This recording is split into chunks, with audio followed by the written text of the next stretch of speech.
우리가 몸의 신앙이라고 얘기하는 거죠. 그래서 이 사람들이 이 고린도 교회 안에 영지주의자들이 있었어요. 이 초대교회 때 이 영지주의자들이 이단으로 있었던 거거든요. 그 영지주의자들은 어떤 사람들이냐면 그냥 믿으면 그 예수 그리스도의 지혜를 내가 알기만 하면 그것으로 족하다라고 생각을 하는 거예요. 이걸 영적 지식이라고 얘기하는 거죠. 그래서 이 몸이라고 하는 것은 그냥 있으나 없으나 상관없다 이렇게 얘기를 하는 거예요. 그래서 그 몸을 함부로 사용하는 거죠. 그걸 쾌락주의라고 그래요. 왜냐하면 영적인 지식이 중요한 거지 몸이 중요한 게 아니다. 육은 이 썩고 새하고 없어지는 거. 그래서 우리가 하나님의 나라를 사는 사람은 이 세상하고 아무 상관없다. 이렇게 생각하고 사는 거죠. 생각 없이 이 상관없이 살 수 있으니까 내 몸이 어떻게 하든지 상관없는 거예요.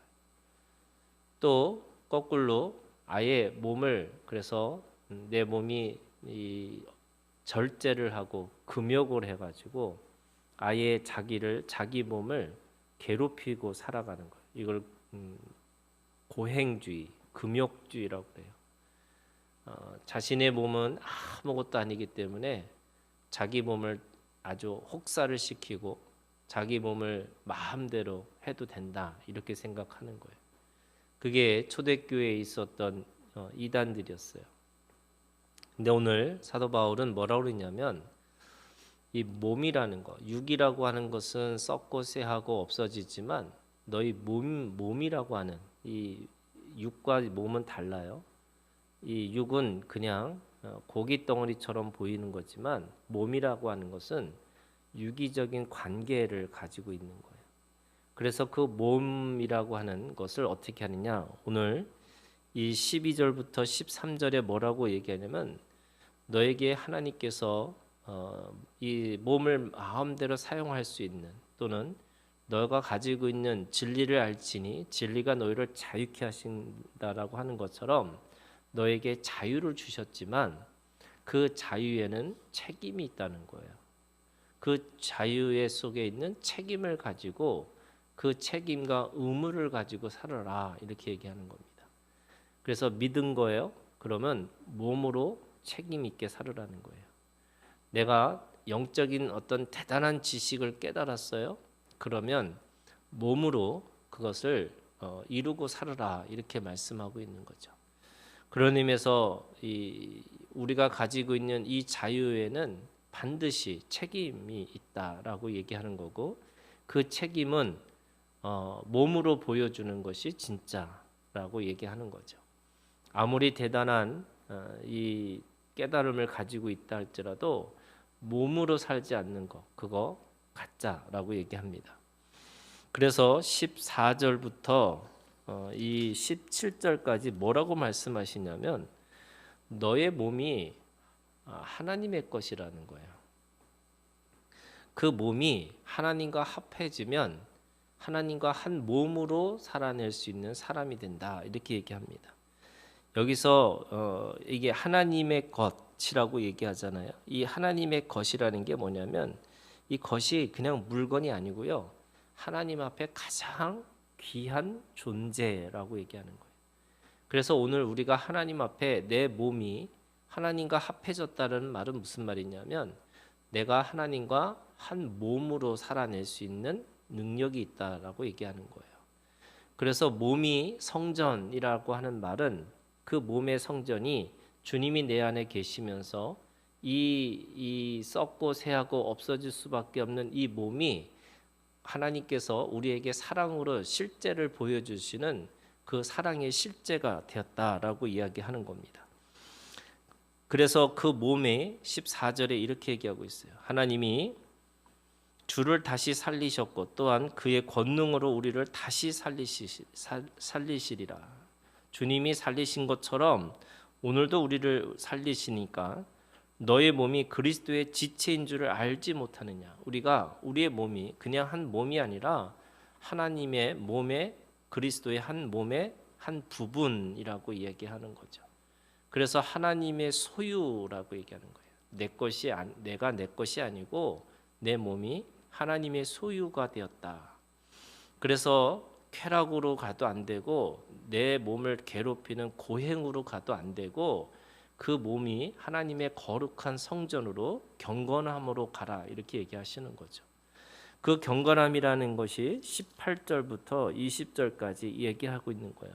그래서 오늘 음행을 피하라 이렇게 얘기합니다. 내 몸을 함부로 굴리지 말고 함부로 내 것인 것처럼 마음대로 내 것을 사용하지 말고 하나님의 몸으로 살아가는 거. 왜냐하면 20절에 이렇게 값으로 산 것이 되었으니 내 몸은 내 것이라는 것이 아니고 하나님의 것이라는 말의 의미는 그 몸을 하나님이 사셨다는 거예요. 이 속량하신 거죠.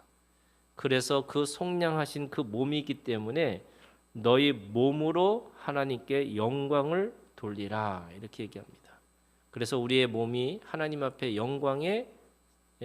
이 영광을 드러내는 하나님의 도구가 되는 거예요. 그래서 내 몸이 하나님의 성물, 하나님의 거룩한 하나님의 몸이 되었다라고 말씀하고 있습니다. 우리에게 자유를 주셨어요. 그 자유를 하나님의 것으로 하나님의 소유라고 믿고 이제는 우리가 그 몸을 가지고 하나님의 영광을 드러내는 몸으로 살아라 이렇게 말씀하고 있습니다. 오늘 우리가 이 주님이 지금이 대강절이거든요. 대강절이라는 이 대림절 대강절이라고 하는데 우리는 예수님이 어린아이로 태어나신 것이 아니고 하나님이 사람으로 오신 거예요. 그리고 그 사람의 모습에서 아기의 모습으로 우리 가운데 오신 거죠. 그래서 가장 전지전능하고 무소부재하신 하나님이 가장 연약한 누구의 도움 없이는 하루도 살 수 없는 그 갓난 아이로 우리 가운데 오셨다라고 말씀하시는 거예요. 그래서 엄밀히 따지면 성탄절이 아니라 이게 강림절, 대강절, 대림절 이런 거예요. 하늘에서 하나님이 사람으로 오셨어요. 왜 그렇게 오셨을까? 그것이 오늘 우리가 이 몸으로 우리에게 주신 자유를 하나님의 뜻에 맞게 하나님의 영광을 드러내는 몸으로 그렇게 살아내는 것이 가능하다라는 것을 보여주시는 거예요. 그래서 오늘 우리가 살아가는 것이 어떻게 내가 예수님으로 살아, 예수님을 믿는 거지 이렇게 생각하는 것이 아니고 예수님을 믿는 사람은 예수의 몸으로 산다고 말씀하세요. 우리가 거기까지 가야 되는 거예요. 내가 믿음의 대상으로만 있는 것이 아니라 그 믿음 자체 예수 그리스도의 몸으로 살아내는 그래서 나를 통해서 하나님의 영광, 하나님의 능력이 드러나도록 살라고 말씀하시는 겁니다. 오늘도 우리가 이 크리스마스 하나님이 우리 가운데 오신 것을 기억하는 절기를 맞이하면서 오늘 이 말씀 가지고 우리가 함께 기도하기를 원합니다. 우리 세 가지 함께 기도하는데요. 먼저 여러분 하나님이 우리에게 진리를 알지니 진리가 너를 자유케 하신다고 말씀하셨어요. 여러분 내 감정에 매여 있는 거 예수 이름으로 자유하게 됐으면 좋겠어요. 또 내가 어떤 물질과 이 세상의 어떤 이 물질 세계에서 살 수밖에 없는 나지만 여러분 그 안에서 주님이 주신 것에 대해서 자유하셨으면 좋겠어요. 얽히고 설켜 있는 이 관계 안에서도 여러분 진리를 알지니 진리가 너희를 자유케 하신다고 말씀하세요. 내 마음의 응어리 내가 풀 수 없는 어떤 그 마음의 응어리가 있다 할지라도 예수 그리스도 안에서 진리를 가지고 있으라고 말씀하세요. 그리스도께서 우리를 자유케 하셨으니까 다시는 종의 멍에를 매지 말라고 말씀하세요. 여러분 이 시간 여러분 자유를 노래하셨으면 좋겠어요. 그 이스라엘 백성들이 그 애굽 땅에 나오면서 이 종의 노래에서 자유를 노래했던 것처럼 여러분 이 시간 주님 앞에 우리가 그렇게 자유된 사람으로 그리고 그 자유함에 하나님이 주시는 그 기쁨과 감사가 우리 가운데 있기를 여러분 이 시간 주님 앞에 기도하기를 원합니다. 기도하겠습니다.